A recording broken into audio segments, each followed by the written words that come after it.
my name is Hillary Gilfand, and I wanted to talk to you today about my ovarian cancer journey. I am a 16-year survivor of stage 4 ovarian cancer. People ask me all the time, Hillary, how did you know you had ovarian cancer? And the simple answer is, I didn't. But what I did have was symptoms, lots of symptoms. We tend to use the acronym BEAT to describe the symptoms, as in beat ovarian cancer. The B stands for bloating. E stands for eating and feeling full very quickly. A stands for abdominal, back, and pelvic pain. And T stands for toilet habit changes, meaning constipation, diarrhea, frequency of urination.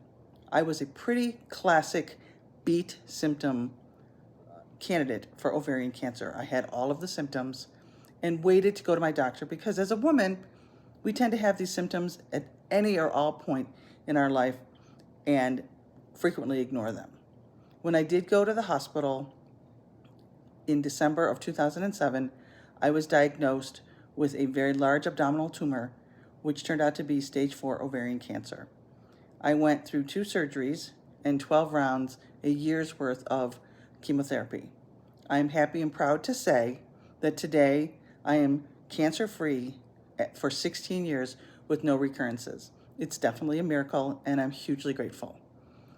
What would have made a difference in my life was information. There's a lot of information that we have now that I did not have at the time of my diagnosis. The first thing is understanding my risk factors. I am Ashkenazi Jewish, which is definitely a factor in terms of ovarian cancer. I have a grandmother, great aunt, sister, and aunt, all that have had ovarian cancer or breast cancer. I was never talked to about genetic testing. So all of these things would have been information that I could have had a discussion with my doctors over the course of many years of pap smears, which do not, by the way, detect ovarian cancer. But through the course of my life, I never had a discussion with any of my doctors regarding my risk factors, my family history, or considering getting genetic counseling to determine my risk factors.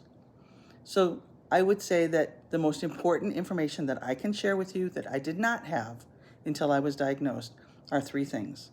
1, understand your risk factors, family history, lifestyle, symptoms, present use of birth control, having had children.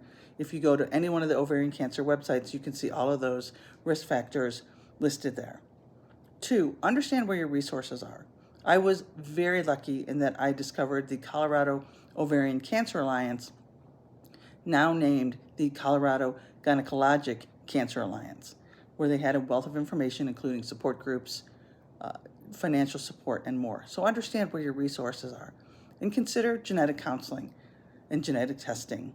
If I had had that information, I would have understood what my risk factors were, tied it back to my family history, and could have made more informed decisions much, much earlier in the process, and perhaps given myself a pre-vivor status rather than a survivor status.